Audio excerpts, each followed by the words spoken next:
बाबा ने योग का आधार ज्ञान ही बताया है। अगर यथार्थ ज्ञान नहीं है तो योग भी यथार्थ नहीं हो सकता।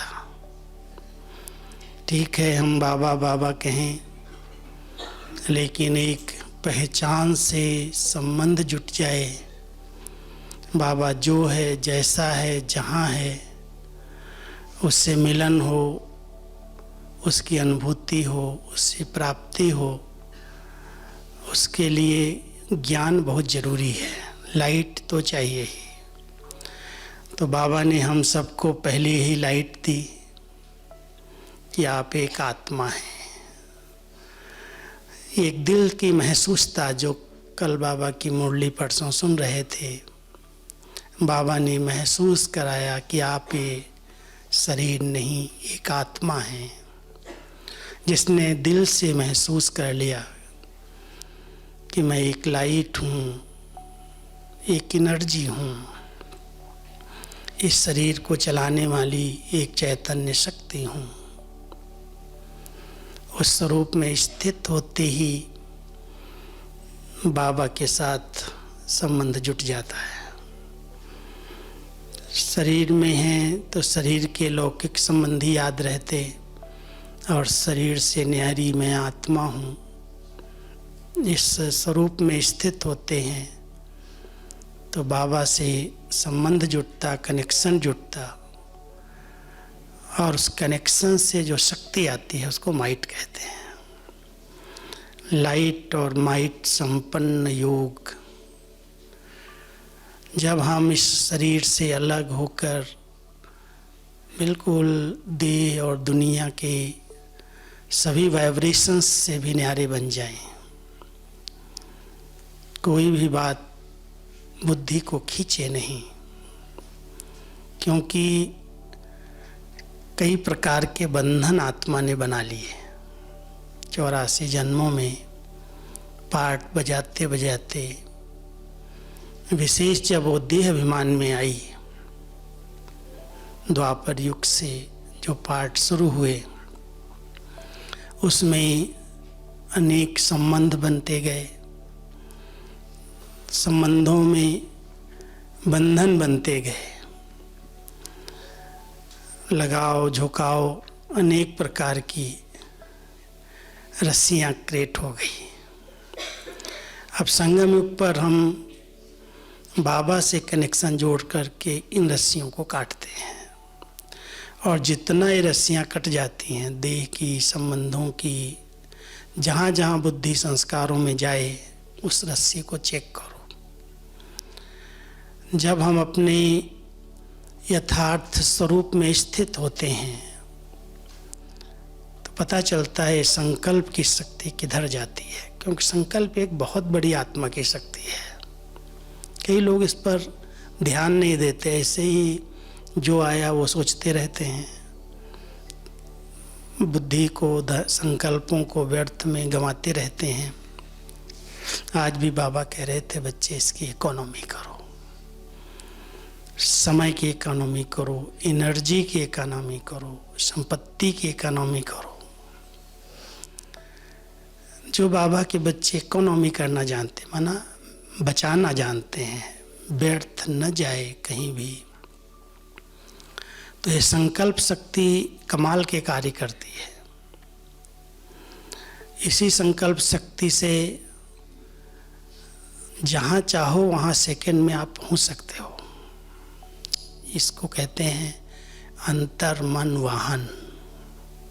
मन अंदर का वाहन बन जाता है, और इस वाहन के द्वारा अपने अपने स्थान पर रहते हुए रोज आप मधुबन तो आते ही होंगे, चारों धामों की यात्रा करने के लिए। वाहन तो है आपके पास, उसके लिए कोई टिकट लेने की भी ज़रूरत नहीं है। सिर्फ शुद्ध पवित्र संकल्प इमर्ज किए, नशे और खुशी के संकल्प, तो ये वाहन बहुत अच्छी तरह से आपको जहाँ चाहे वहाँ ले जा सकता है।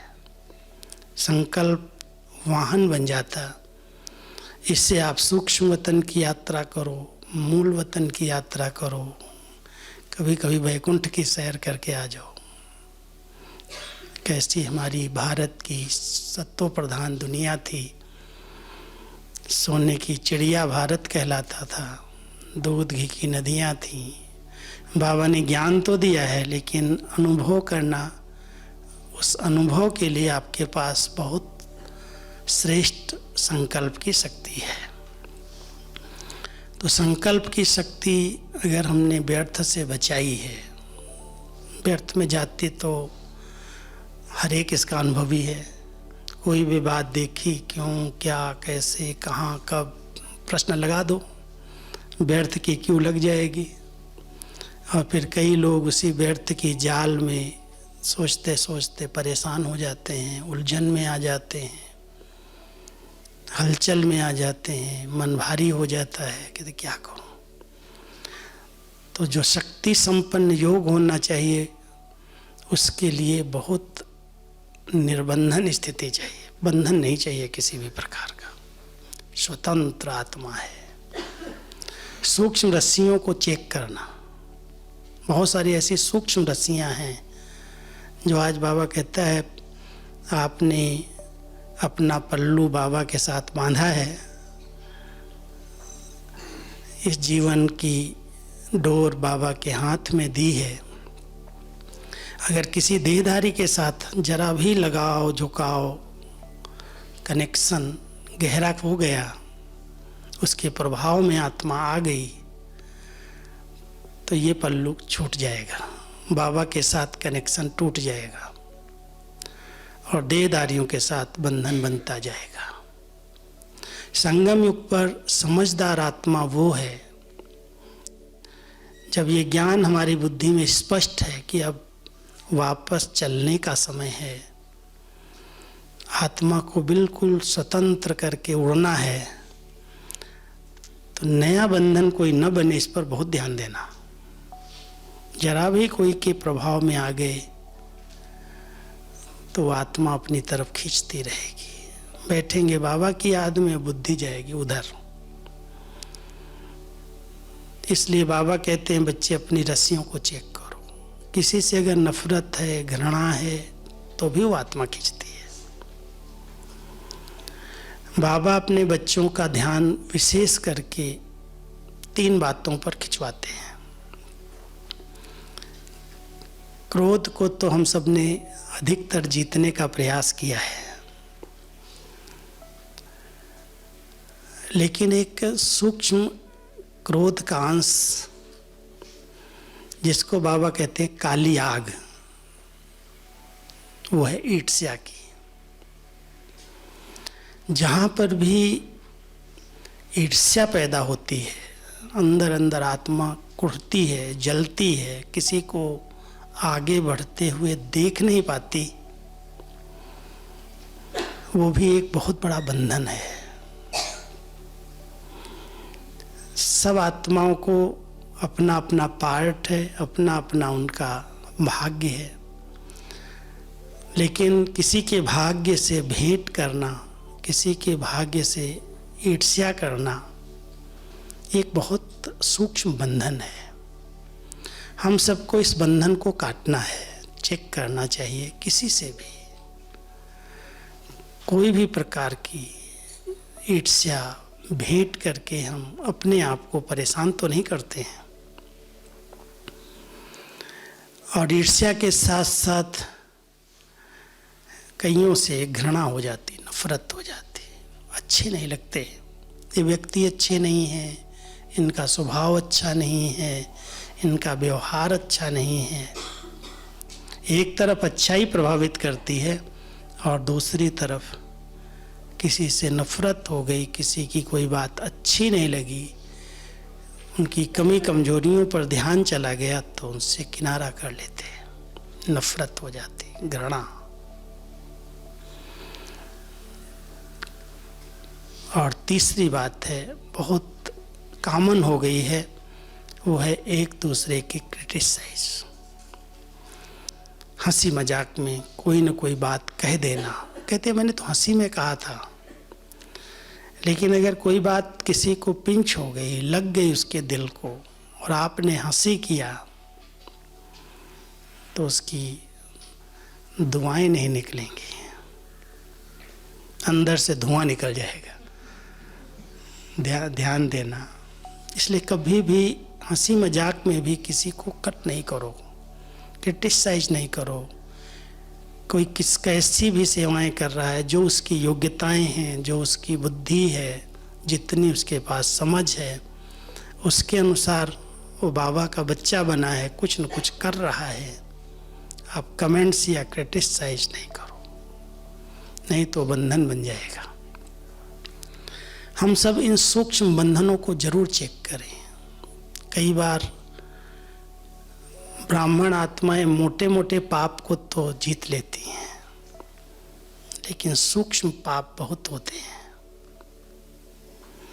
अपने आप को राइट सिद्ध करने के लिए, जो कल बाबा कह रहे थे, बच्चे जानते हैं मेरी कमी है, लेकिन सबके सामने मैं कैसे आऊं, उसको छिपाते हैं। बाबा से भी छिपाते हैं, छिपता तो कोई भी नहीं है। बाबा कहता एक पत्ता भी नहीं छिप सकता है। तुमने क्या किया, कहाँ किया, कब किया, सब बाबा के पास नोट है। मेरे को जानने की क्या ज़रूरत है।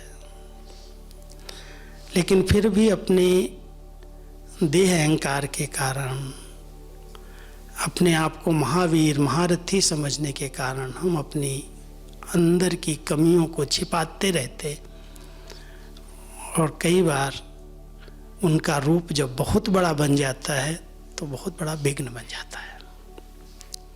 इसलिए बाबा कहता दिल से महसूस करो, और महसूस करके उसको बाबा के आगे रख दो सच्चे दिल से। सच्चे दिल से अगर बाबा को सुनाएंगे, अभी तो साकार में बाबा नहीं है, पहले तो साकार में जब मैं पहली बार बाबा से मिला ना, अव्यक्त बाबा से, इसी बाबा के कमरे में अकेले मिलते थे, कोई नहीं होता था दूसरा साथ में। तो बाबा ने कहा बच्चे तुम्हारे पास जो भी जीवन कहानी है लिख के दादी को दे देना। जब समर्पित होने की बात आई, पहले मिले थे तब तो बाबा ने कुछ ऐसे नहीं बोला, बाद में जब आए और जब समर्पित होने लगे तो कहा बच्चे जो भी कोई ऐसी कर्म कहानी हो वो लिख करके दादी को दे देना। तो मैंने ऐसे सोचा है दादी को देखें, दादी पढ़ेगी या दूसरे कोई पढ़ेंगे। संकल्प तो चलता है ना, क्योंकि कई बार हम सोच लेते हैं कि हमने तो दादी को सुनाया, कई बार वो बात फैल जाती है, वातावरण में आ जाती है। और कई ऐसे बच्चे हैं वर्तमान समय कहते हैं हम किसको सुनाया, आखिर कौन है इतनी बड़ी दिलवाला जो मेरी बात को संभालेगा, संतुष्ट कर देगा, शक्ति देगा, सकाश देगा, कहीं मेरी बातें फैला न दे वातावरण में। इसलिए कोई सच्चाई से बाबा के आगे, दादियों के आगे, बड़ों के आगे आता नहीं है। उसको डर है, उसको भय लगता है। एक विधि आपको बताता हूँ। अगर कोई भी ऐसी गलतियाँ, ऐसे कर्म हो गए हैं या हो जाते हैं, कोई परवश स्थिति है, बाबा जानता है दुनिया में चारों तरफ माया का साम्राज्य है, और आत्मा ने बहुत समय इस देह के साथ रहते रहते दैहिक आकर्षण के बंधन में आ गई है। इसलिए कुछ न कुछ अगर भूल हो गई, अवज्ञाएं हो गई, तो बाबा के कमरे में जाओ, अकेले में बैठ जाओ बाबा के आगे, और बाबा को बहुत प्यार से ऐसे देखते रहो। भले रूह रियान नहीं करो, बाबा को देखते रहो। आपकी अंदर की बातें बाबा सुनने के लिए सामने आ जाएगा। जो सुनाना चाहो बाबा से सुना करके हल्के हो जाओ। अगर लगता है कि मुझे लिख देना चाहिए, क्योंकि कागज पर लिखने से अंदर की बातें बाहर आ जाती, बाबा के आगे रख दो लिख करके, और फिर उठा करके खुद ही आग में डाल के आ जाओ। कोई के धोने की जरूरत ही नहीं है जो आपकी बात कोई सुने या पढ़े। लेकिन बहुत सच्चे दिल से महसूस करके, अगर हम अपने आप को परिवर्तन करना चाहते हैं, सचमुच उस संस्कार से हम बचना चाहते हैं, तो सच्चाई बहुत जरूरी है।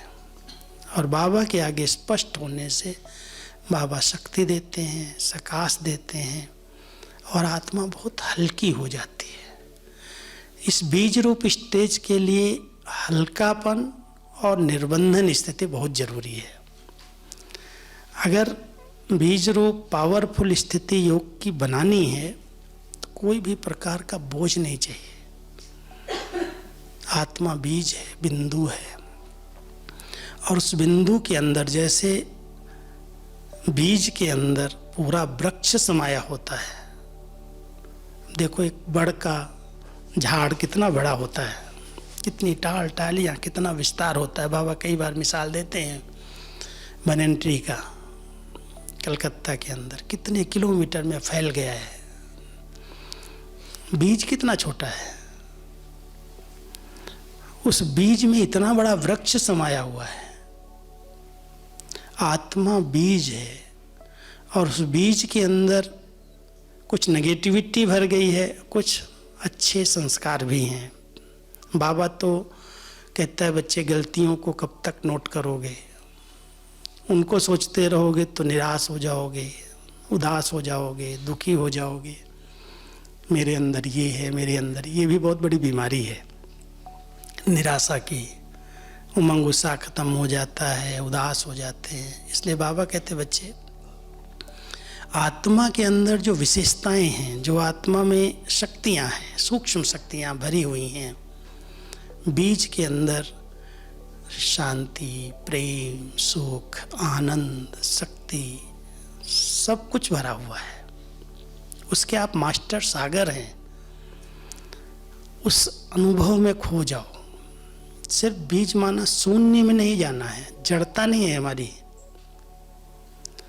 कई बार बीज रूप स्टेज में हम समझते हैं बिल्कुल शून्य में चले जाए, कोई भी दूसरी बातें ना आए, लेकिन अनुभव के संकल्प तो रहेंगे ना। अनुभव तो बिल्कुल शांति के सागर के तले में आत्मा चली गई, सुख के सागर के तले में चली गई। उस सुख स्वरूप स्थिति में, उस शांत स्वरूप स्थिति में, उस परमानंद स्थिति में आत्मा बैठ जाए से अपने आप संकल्प इधर उधर के सब बंद हो जाएंगे।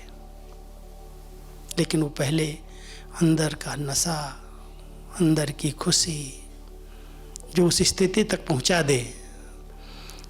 जब आनंदित स्थिति होगी, आत्मा एकदम प्योर, शुद्ध, शांत हो जाएगी, तो शांति के सागर में जैसे समा गई, हलचल समाप्त हो गई। लेकिन फिर भी हम अनुभव के संकल्प तो करते हैं कि अनुभव हो रहा है। थोड़ा सा भी ऐसे साकार में आए तो उस अनुभव में खो जाते। बहुत असीम शांति है, असीम सुख है, वो प्यार का एकदम जैसे झरना ऊपर से गिर रहा है। अनुभव तो करते होंगे कई बार, ऐसे बैठ जाओ, ऐसे लगता है जैसे प्यार के सागर में डूब गए हैं, खो गए हैं, समा गए हैं। इसमें कोई भी न देह याद आती, न संबंध याद आते, न जवाबदारियां याद आती, सबसे आत्मा न्यारी हो जाती। पहले चेक करो कोई भी प्रकार का बोझ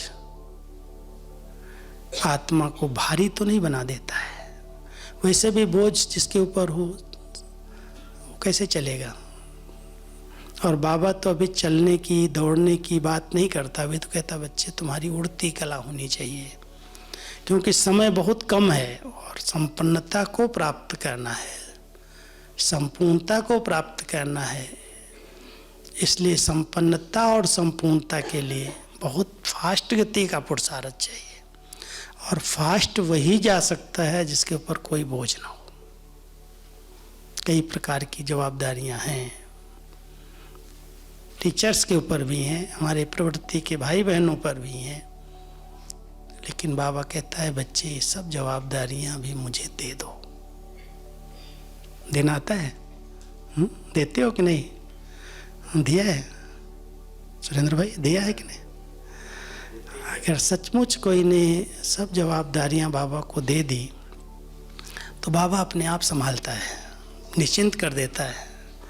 बच्चे आप चिंता नहीं करो, मैं बैठा हूँ। क्या हम इतना सब हल्के हो गए हैं? किसी भी प्रकार का बोझ नहीं। तब तो कमल आसन पर बैठेंगे। कमल के फूल के ऊपर बैठने के लिए या बाबा की पलकों में बैठ करके उड़ने के लिए कितना हल्कापन चाहिए। इसलिए 3 बातें और बताता हूँ। एक तो बहुत अच्छा बैलेंस चाहिए, बैलेंस हर चीज का चाहिए। जहाँ किसी चीज में आपने अति कर दी, मान लो अति प्यारे बन गए किसी के, तो भी फंस जाओगे, और अति न्यारे बन गए तो किनारे लग जाओगे। ये बैलेंस है। बाबा ने इस बैलेंस को ऐसे बताया है कि बच्चे देह अभिमान से न्यारे बनो, परिवार से न्यारे नहीं बनो। परिवार तो हम सबको बहुत बड़े भाग्य से ऐसा परिवार मिला है। पूरे कल्प में ऐसा परिवार किसी को भी नहीं मिलता जो हम सबको संगम पर मिला है। पूरे कल्प के ऊपर नजर दौड़ाओ, इतना बड़ा, इतना प्यारा, निस्वार्थ भाई बहन का परिवार, जिसमें कोई बंधन नहीं, कोई स्वार्थ नहीं, एकदम परिवार से किनारा नहीं करना। लेकिन परिवार मेरे में फंस ना जाए और मैं किसी में न फंस जाऊँ, इस पर ध्यान जरूर देना। कई बार हम सहयोग देते हैं, साथ देते हैं, अधिक मददगार बन जाते हैं, आत्माएं मुझे अपना सहारा बना लेती हैं। कोई मेरे को अपना सहारा बना ले और मेरी तरफ जब बाबा को याद करना, मुझे याद करने लगे, तो ये बंधन बन जाएगा। इस पर बहुत ध्यान देना। इसलिए ये बैलेंस जो है वो न्यारे और प्यारेपन का बैलेंस है। सेवाएं हैं, साथ देना है, मदद करनी है, साथ सहयोग लेना है, लो और दो, मना नहीं है। लेकिन यही अच्छा है, यही सहयोगी है, यही विशेष है। कई बार आत्माएं उस तरफ आकर्षित हो जाती हैं, विशेष प्रभाव पड़ जाता है, और ये प्रभाव एक बंधन का रूप बन जाता है। इसलिए ये बैलेंस अगर आ गया, हम देखो बाबा का कितना अच्छा बैलेंस है, प्यार का सागर है। अव्यक्त रूप में भी हम लोगों ने कितनी पालना ली है बाबा की, देखा है कितना मेहनत की है बाबा ने हम बच्चों पर। शाम को 6-7 बजे आना,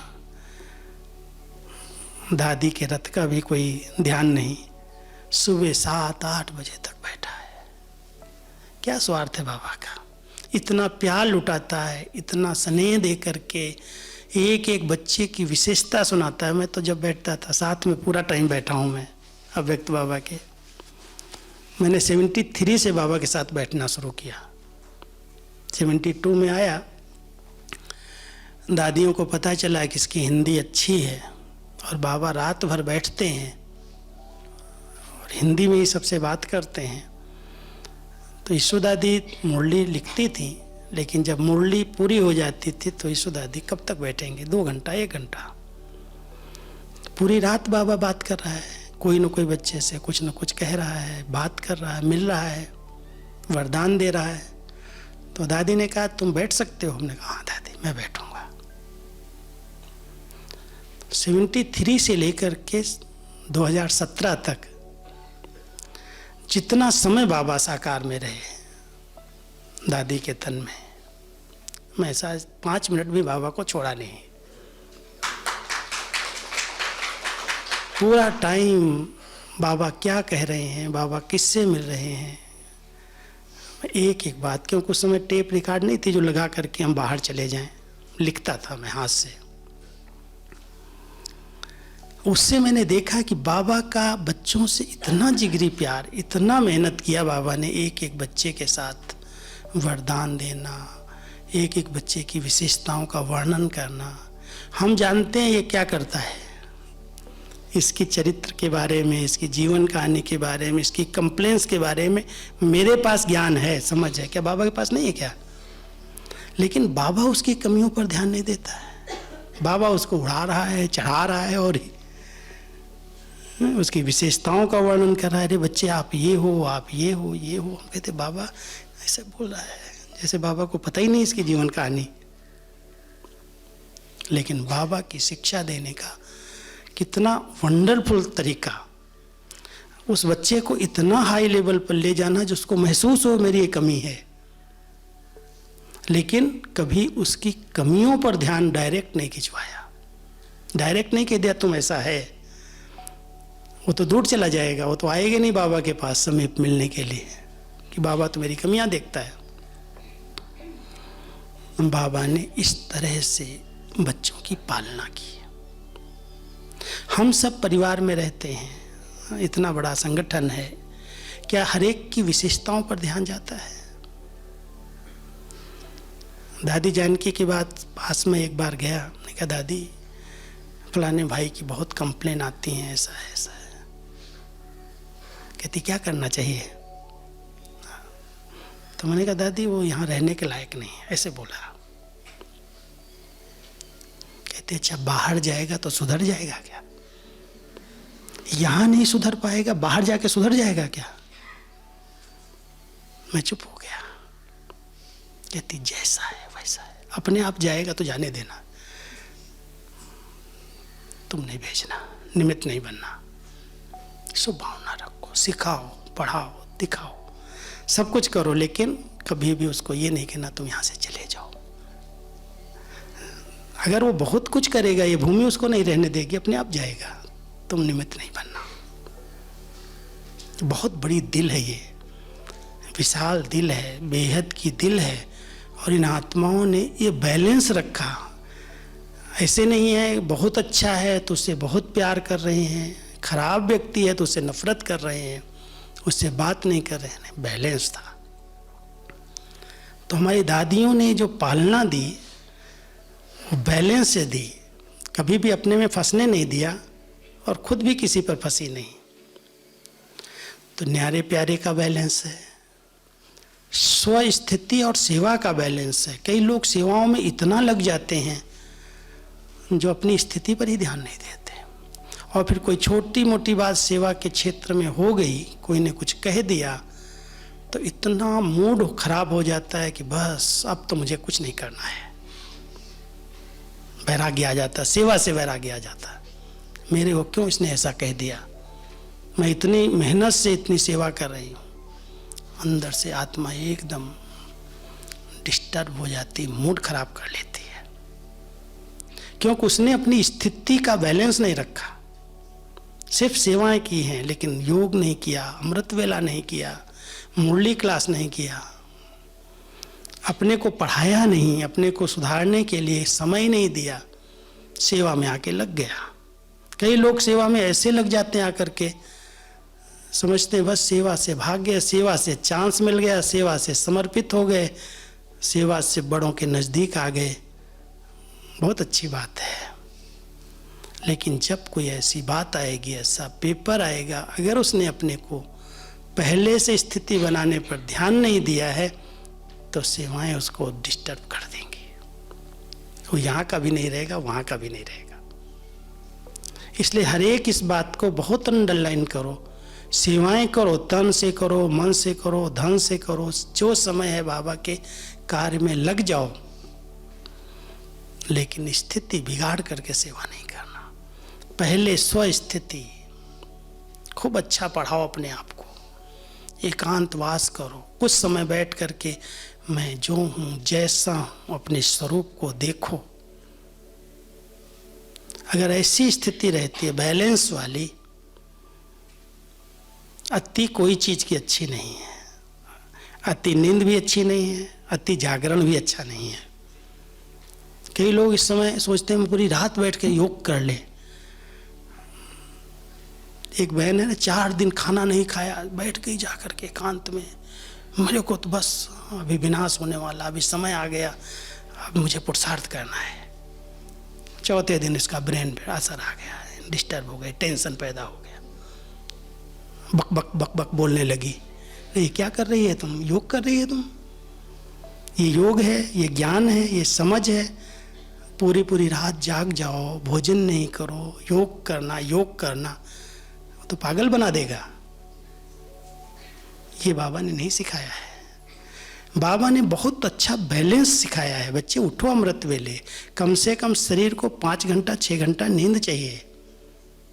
इसको त्याग दिया, भोजन को त्याग दिया, शरीर चलेगा कैसे? इसका भी समझ, इसका भी ज्ञान चाहिए। सिर्फ ज्ञान सुनाने वाले हम कुक्कड़ ज्ञानी थोड़ी हैं। कुकरू करके सबको उठा दिया फिर जाके सो गया। बाबा कहता है ऐसे ज्ञानी अच्छे नहीं हैं, ऐसे नहीं चाहिए। ज्ञान हमारे स्वरूप में दिखाई दे कि सचमुच इसकी जीवन बता रही है कि इसके ज्ञान जीवन में आया हुआ है। इसलिए सब बाबा के बच्चों को ये बैलेंस रख करके शरीर को जो आवश्यक है देना है, समझ से देना है। किसी को देखा देखी नहीं करना, ये खा रहा है ये खा रहा है वो नहीं करना, लेकिन हमें सूट जो कर रहा है, जितना जरूरी है उतना शरीर को चलाने के लिए एक्सरसाइज भी चाहिए, भोजन भी चाहिए, नींद भी चाहिए।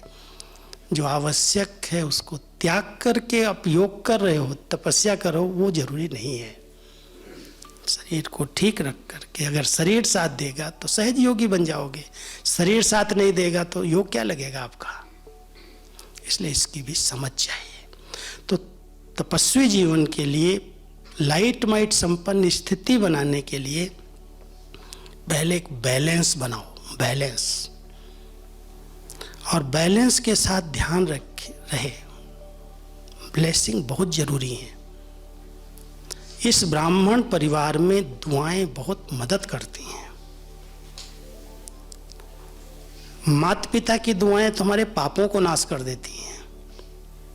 भगवान की दुआएं, माता पिता की दुआएं मुझ आत्मा को मिले, सच्चे आज्ञाकारी सपूत, श्रीमत में हाजी। कभी भी उस श्रीमत में मन मत और परमत नहीं मिक्स करना। कई बार सोचते हैं अरे कौन बनाए, पास तो 8 ही होने वाले हैं, अपनी मन की मत उसमें ऐड कर देते और वहाँ पर अलबेलापन, आलस्य, बहानेबाजी सब शुरू हो जाता। इसलिए माता पिता की अगर ब्लेसिंग्स चाहिए, बाबा की ब्लेसिंग्स चाहिए, दुआएं चाहिए, अमृत वेले उठो, बाबा के प्यार में खो जाओ, बाबा ब्लेसिंग देने लगे, ऐसे आशीर्वाद देगा। बच्चे जीते रहो, आगे बढ़ो, उन्नति करो। पहले तो हमारे माता पिता की हमें ब्लेसिंग्स मिले, फिर हमारी जो निमित्त हैं, जिन्होंने हमें इतना योग्य बनाया, उनकी दुआएं जरूरी हैं।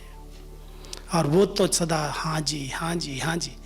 मैंने आज तक कभी भी कोई भी बात, कोई भी सेवा का चांस, कुछ भी उन्होंने कहा, कभी नहीं कहा दादी ये नहीं हो सकता, ये कैसे होगा।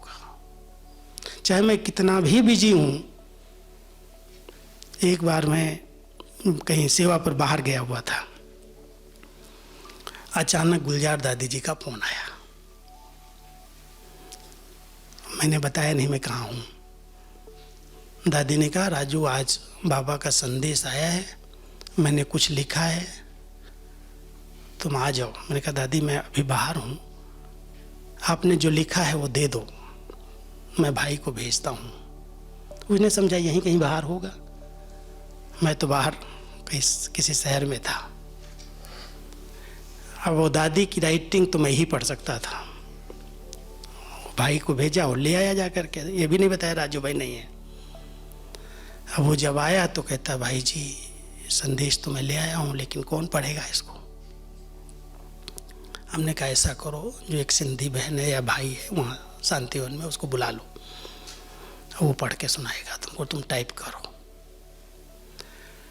अब टाइप करके वो दादी के पास संदेश ले गया। दादी ने पढ़ते ही कहा ये राजू ने नहीं किया है। कहता है दादी वो तो बाहर है। कहती कहाँ है बाहर है, मेरे को क्यों नहीं बताया। बिल्कुल ठीक टाइप हुआ था, लेकिन केवल शब्द बाई शब्द टाइप कर देना अलग होता है। उन्होंने जो लिखा वही टाइप कर दिया। हम लोगों को ये ध्यान रहता है कि लोग बाबा की या दादी की जो क्लासेज हैं, जो बाबा का संदेश है, लोगों को बहुत स्पष्ट समझ में आना चाहिए। उसमें भले हमको कुछ शब्द चेंज करने पड़ते हैं, कुछ डालने पड़ते हैं, तो दादियाँ जानती हैं, वो निश्चिंत होकर के दे देती हैं। जैसा लिखा दे दिया मेरे को, और मैं उसको ठीक करके सेट करके उनको देता हूँ। उनको लगता है हाँ बहुत अच्छा है। तो कई बार ऐसे होता है बड़ों का विश्वास जीतना और हाँ जी करके जीतना, बहुत इसका ध्यान चाहिए, तब दुआएं मिलती हैं। सदा यही ध्यान रहा है कि बड़े जो कहें हाँ जी हाँ जी हाँ जी, कभी भी ना शब्द ना निकले मुंह से। बड़ों की दुआएं बहुत आगे बढ़ाती हैं।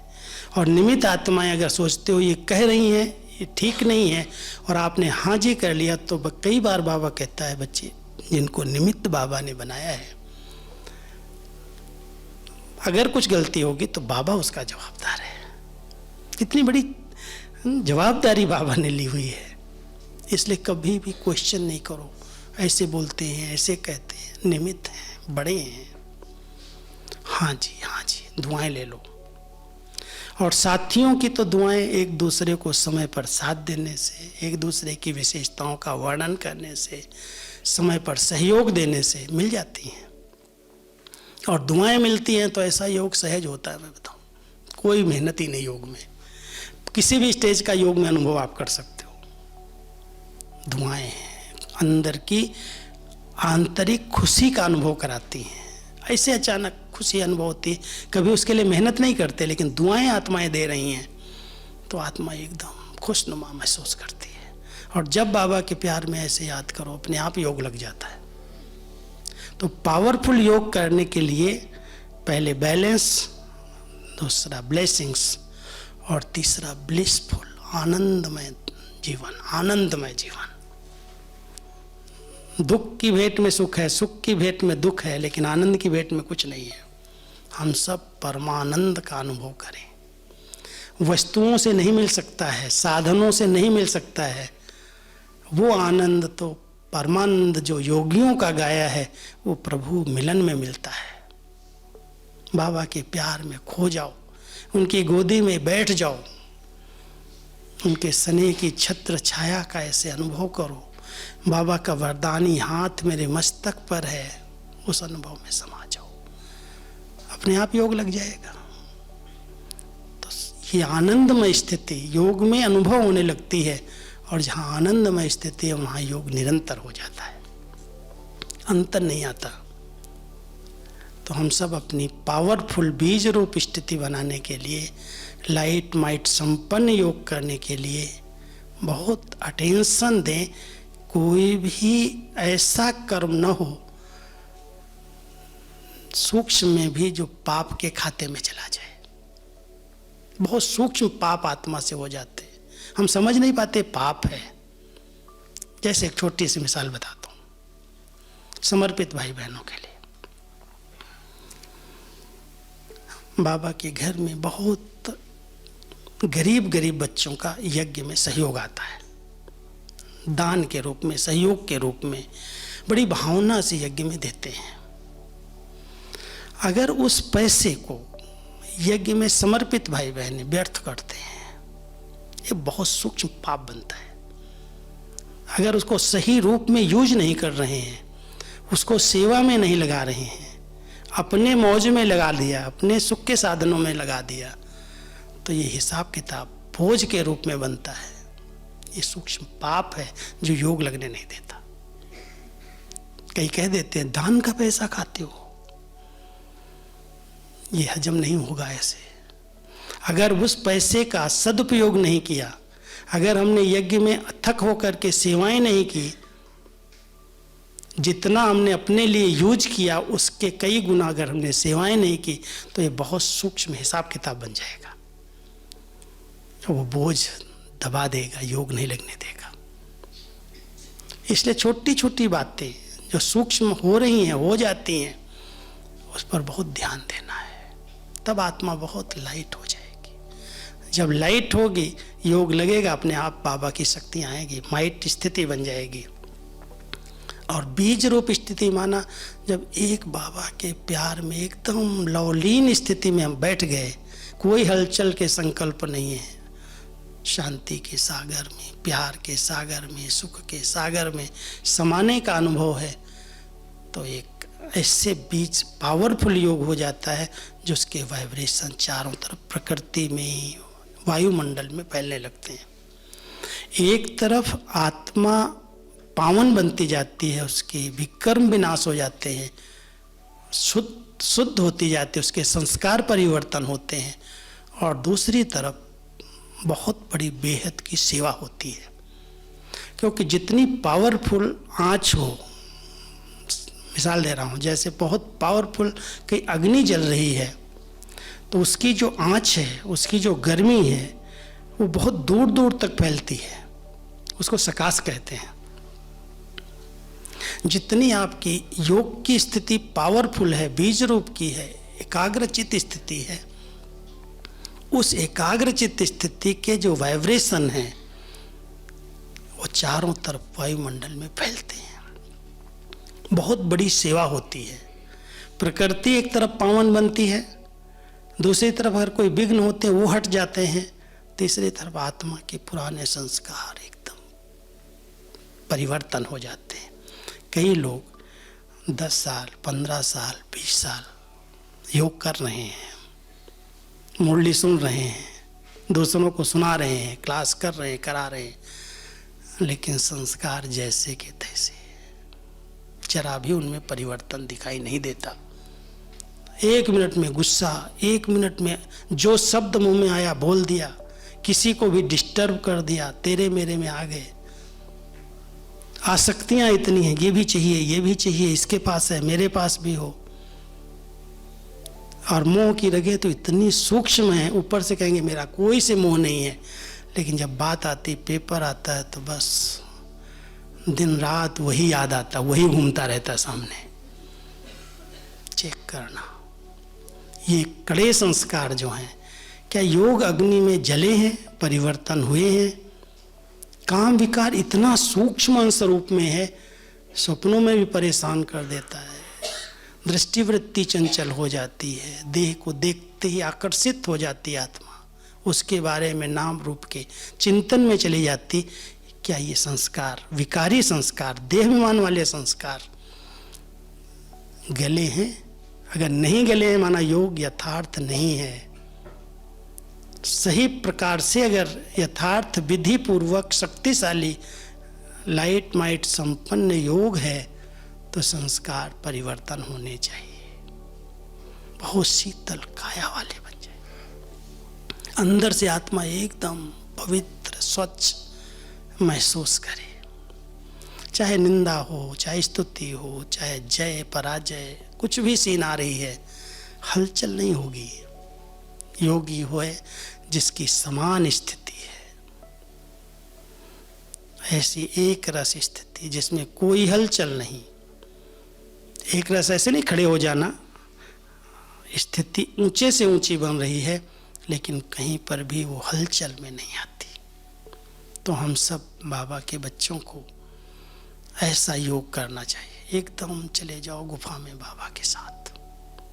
समय मिलता है, जब ऐसे चांस मिलते हैं, भले क्लास कराने वाले करा रहे हैं, क्लासों के भी हलचल में नहीं जाना। आजकल लॉकडाउन में बहुत क्लासेज आई हैं, बहुत वैरायटी आए हैं, और मैं आपको क्या बताऊं, कई ब्राह्मण आत्माएं उलझ गई हैं, उलझ गई है। आज एक पता है, एक भाई हमको फ़ोन करता है सुबह सुबह, प्लीज़ मुझे माफ़ करो, जिसने आपको, जिसकी क्लास में आपने सुना उसी से पूछो। ये कहता है किसी क्लास में मैंने सुना ना, आत्मा जो है ना, कान के दोनों तरफ से, यहाँ भ्रुकुटी में जो रहती है वो बैलेंस में रहती। कान की बात कर रहा था। तो भाई मुझे नहीं पता, बाबा ने कभी नहीं कहा है, क्यों इन बातों में उलझ गए हो? कहता नहीं, आपका क्या विचार? मेरा विचार वही है जो बाबा का विचार है। जो बाबा ने बताया कि आत्मा एक स्टार है, भ्रुकुटी के बीच में रहती है, बस वही अनुभव करो ना। आप कान के बीच में इधर उधर क्यों सोच रहे हो? कहाँ किसने सुना दिया? अब कोई कुछ भी क्लास करा रहा है चिंतन करके, और लोग सुन रहे हैं, फिर ये हुआ, ये भाई ऐसे बोलता, वो बहन ऐसे बोलती, इसका क्या उत्तर है? भाई जिसने बोला उसे से पूछ लो। क्यों इन बातों में उलझ रहे हो? बाबा ने जो इतना स्पष्ट सुनाया, इतनी मुरलियाँ चली हैं, आपके पास 48 साल का अव्यक्त मुरलियों का स्टॉक है, उसमें कोई चेंज है क्या? कोई इसमें करेक्शन की गई है? जो बाबा ने बोला सब आपके पास प्रिंटेड में है। पढ़ो, स्टडी करो। इधर उधर की बातों में जाके ये प्रश्न वो प्रश्न उलझ रहे हैं, उलझा रहे हैं। अरे अगर उलझे रहोगे तो योग कब करोगे, शक्तिशाली स्थिति कैसे बनाओगे। इसलिए सब बाबा के बच्चों को इन सब बातों से न्यारे होकर के बेहद की वैरागी वृत्ति धारण करनी है, बेहद की। अरे संसार तो जा रहा है, डूब रहा है, क्यों उलझे हुए हैं। अपनी श्रेष्ठ स्थिति में स्थित होकर के आत्मा समझ करके बाबा कहता मुझे याद करो बस।